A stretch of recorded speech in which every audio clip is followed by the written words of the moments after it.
Es un gran placer saludarles en este momento con ustedes compartiendo estos mensajes maravillosos sobre la naturaleza del hombre, de la cual hemos dado mucha información, hemos dado muchos temas que sin lugar a dudas van a ser muy interesantes para ustedes. Vamos a orar y vamos a entrar al tema de esta oportunidad. Dios y buen Padre, solicitamos, Señor, la sabiduría de lo alto para compartir con los amigos, con los hermanos este interesante mensaje de tu palabra. Lo suplicamos en el nombre de Jesús. Amén. Amén. Amigos oyentes y amigos que nos han estado viendo a través de esos programas, a través de la página de Advent Stereo, Advent Eden, también queremos agradecerles a ustedes por todo lo que han visto y justamente orado para que se llevara a cabo estos programas. Hoy vamos a hablar de un interesante tema como lo es el rico y Lázaro. Ese es otro pasaje que se ha utilizado mucho para tratar de probar que el alma es inmortal. Y este relato del rico y Lázaro lo encontramos en el libro de San Lucas, en el capítulo 16 y en el versículo 19 al 31, el cual voy a leer en una forma rápida para ustedes y luego vamos a entrar rápidamente con el tiempo que tenemos para explicarlo en sí. Dice San Lucas capítulo 16, verso 19. Había un hombre rico que se vestía de púrpura y lino fino, hacía cada día banquete con esplendidez. Había también un mendigo llamado Lázaro, que estaba echado a la puerta de aquel, lleno de llagas. Ansiaba saciarse de las migajas que caían de la mesa del rico, y aún los perros venían y le lamían las llagas. Aconteció que murió el mendigo, y fue llevado por los ángeles al seno de Abraham, y murió también el rico, y fue sepultado. En el Hades alzó sus ojos, y estando en tormentos, y vio de lejos a Abraham y a Lázaro en su seno. Entonces gritando dijo: Padre Abraham, ten misericordia de mí y envía a Lázaro para que moje la punta de su dedo en agua y refresque mi lengua, porque estoy atormentado en esta llama. Pero Abraham le dijo: Acuérdate de que recibiste tus bienes en tu vida y Lázaro males, pero ahora éste es consolado aquí y tú atormentado. Además de todo esto, una gran cima está puesta entre nosotros y vosotros, de manera que los que quieran pasar de aquí a vosotros no pueden, ni de allá pasar para acá. Entonces le dijo: Te ruego pues, Padre, que lo envíes a la casa de mi padre, porque tengo 5 hermanos, para que les testifique, a fin de que no vengan ellos también a este lugar de tormento.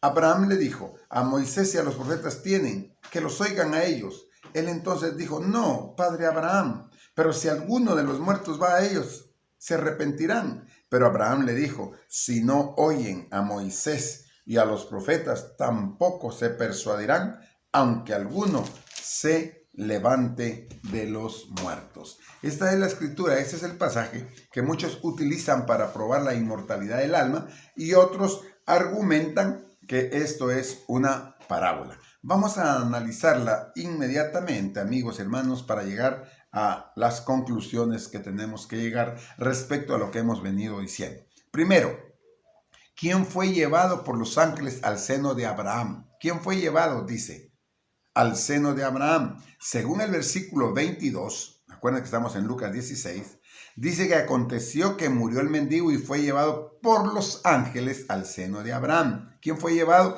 por los ángeles al seno de Abraham? El mendigo. Si este, amigos y hermanos, fuera un relato real, estaríamos obligados a creer que el mendigo fue llevado corporalmente, con sus harapos y con las llagas al seno de Abraham, así como murió enllagado, enfermo, así no fue cambiado nada, así fue llevado al seno de Abraham. ¿Qué sucedió con el rico? Dice que también el rico murió y que fue sepultado, y en el infierno, dice, alzó sus ojos, estando aún en los tormentos, y vio a Abraham de lejos y a Lázaro en su seno. Entonces dice que él, dando voces, dijo: Padre Abraham, ten misericordia de mí, envía a Lázaro que moje la punta de su dedo en agua y refresque mi lengua, porque soy atormentado, dice, en esta llama. La pregunta es, ¿volvió el rico a vivir después de haber muerto y haber sido llevado al infierno? Se suponía que estaba quemándose supuestamente cuando creen que es un tormento, un infierno. ¿Cómo es que volvió a vivir el rico y clama? Algunos se aventuran todavía a responder que el protagonista de este relato no fue Lázaro, sino realmente, dicen ellos, fue su alma. Pero este relato no menciona, queridos hermanos y amigos, el alma del rico, ni tampoco el de Lázaro. Y no tenemos nosotros derecho a agregarle nada a la palabra de Dios. Nos dice, a las dos personas se las describe, presentes en cuerpo, en lugar de su remuneración. Se habla de su dedo, se habla de su lengua, para que moje mi dedo, su dedo y mi lengua. Corporalmente estaban allí. No dice que era alma en ninguna manera.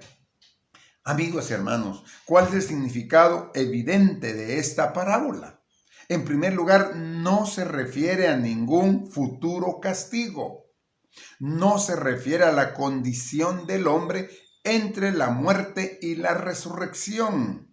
El tema del cual está hablando Cristo Jesús también está mencionado en San Lucas 15:2. En San Lucas 15:2 dice que murmuraban los fariseos y los escribas diciendo, a los pecadores recibe y con ellos comen.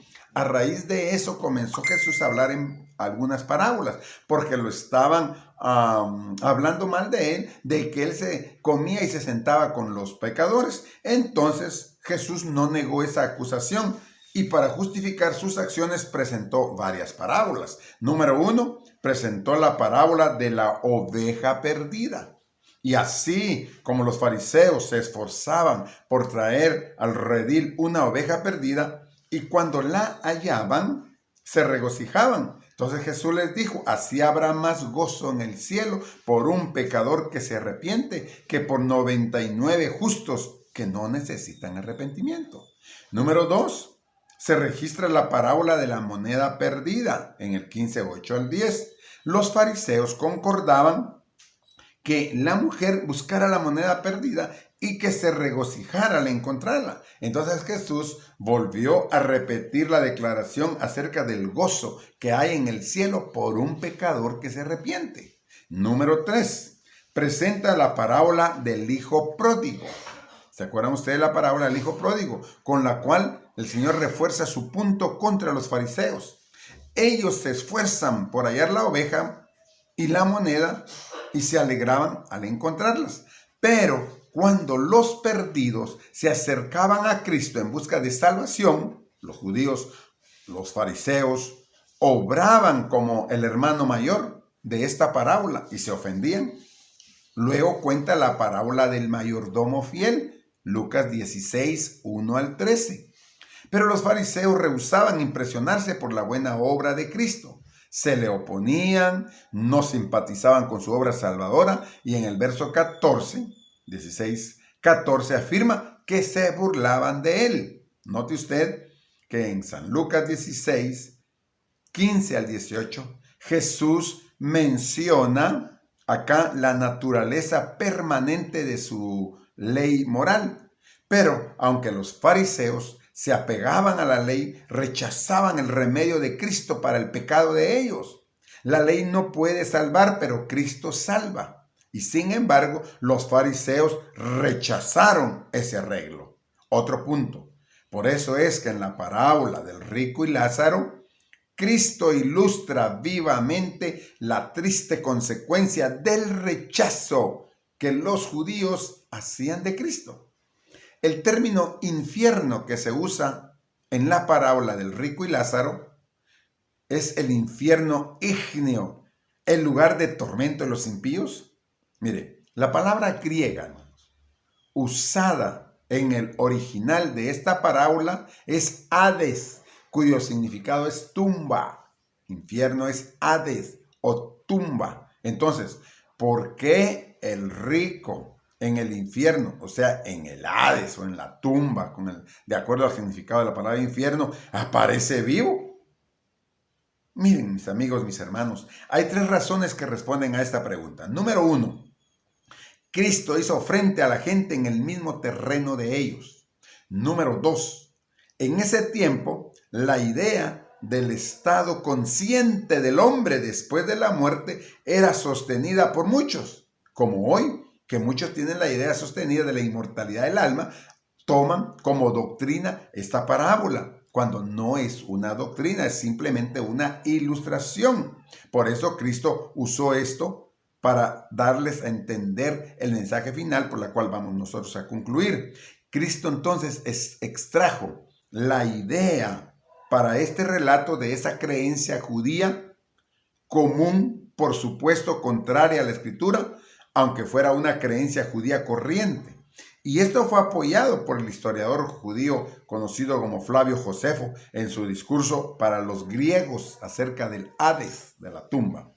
Cristo enmarcó entonces su parábola de modo que enseñara importantes verdades a través de las opiniones concebidas de los judíos.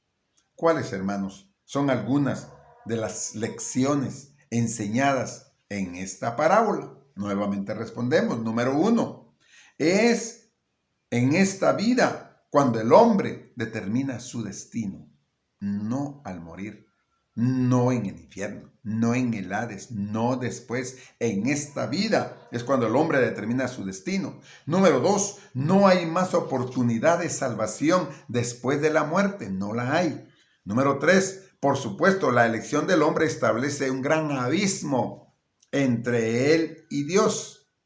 Número 4, presenta un contraste entre el rico que no confía en Dios y el pobre que confía en Dios. Ahora, ¿a quién rogó el rico pidiendo ayuda? ¿A quién le estaba pidiendo ayuda? Dice el versículo 24. Entonces él, dando voces, dijo: Padre Abraham, ten misericordia de mí. ¿A quién le estaba pidiendo ayuda el rico? A Abraham. Entonces él, dando voces, dijo: Padre Abraham, ten misericordia de mí. Envía a Lázaro que moje la punta de su dedo en agua y refresque mi lengua, porque soy atormentado en esta llama. Luego pidió ayuda adicional para sus hermanos que aún vivían, diciéndole en el versículo 25, 26, 27, le dice: ruégote pues, Padre, que le envíes a la casa de mi padre, porque tengo 5 hermanos, para que le testifique, porque no vengan ellos también a este lugar de tormento. Amigos, hermanos, este pedido alude a Dios, como que si Dios no lo hubiera amonestado plenamente a él, como que él no hubiera escuchado el mensaje de salvación. Ahora, amigos, ¿qué tiene más valor?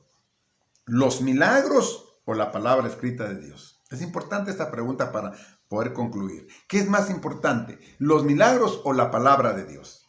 Dice en el mismo texto que estamos leyendo de San Lucas 16, 29 al 31, que Abraham le dice: a Moisés y a los profetas tienen, óiganlos. Él entonces dijo: no, padre Abraham, mas si alguno fuera a ellos de los muertos, se arrepentirán. Mas Abraham le dijo: si no oyen a Moisés y a los profetas, ¿cómo se van a persuadir si alguno se levanta de los muertos?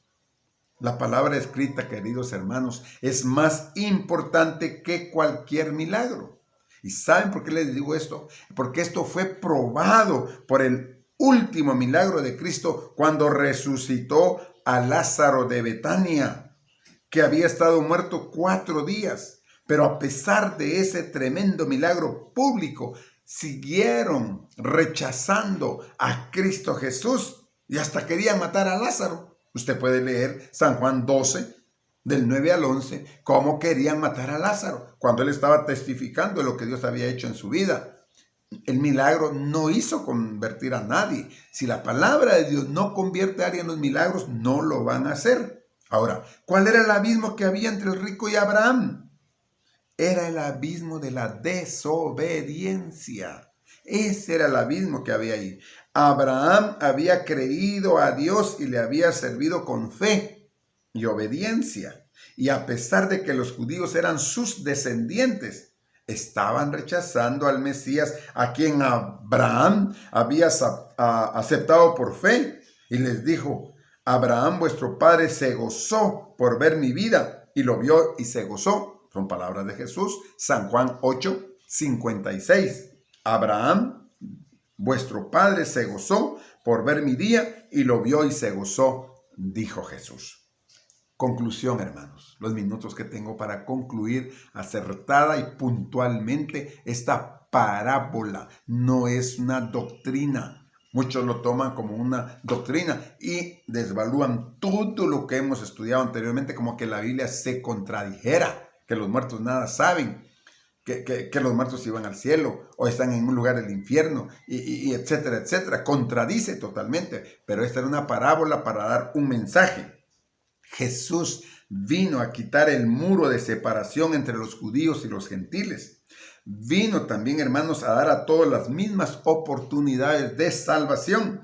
Y esta parábola no menciona ningún futuro castigo, ni la conclusión del hombre, o sea, la condición del hombre entre la muerte y la resurrección. No hay apoyo en esta parábola para la inmortalidad del alma. La única manera, hermanos, de alcanzar la vida en el mundo venidero después de la muerte es mediante la resurrección de Cristo Jesús, de los justos, la resurrección de los justos. Pablo dijo en 1 Corintios 15, 16 y 18, él dijo, si los muertos no resucitan, tampoco Cristo resucitó. ¿Ve? Entonces también los que durmieron en Cristo son perdidos o estarían perdidos. Queridos amigos, queridos hermanos, preparémonos ahora para estar listos para el regreso de Cristo Jesús. La parábola nos está enseñando entonces que nos preparemos. La palabra de Dios dice que cuando morimos vamos al descanso físico totalmente y que no hay memoria donde nosotros hemos estado. Y los que morimos en Cristo morimos con la esperanza de la resurrección cuando Él venga con gran poder y gloria. Y muchos dicen, ustedes no creen en el infierno. Dijimos primeramente que la palabra infierno es Hades, la tumba. Voy a concluir en los minutos que tengo en Malaquías capítulo 4. Malaquías, el último libro del Antiguo Testamento. Malaquías 4, cuando habla que viene el día ardiente como un horno, 4:1. Y serán estopa todos los soberbios, todos los que hacen maldad. Aquel día vendrá y los abrazará, dice Jehová de los ejércitos, y no les dejará ni raíz ni rama.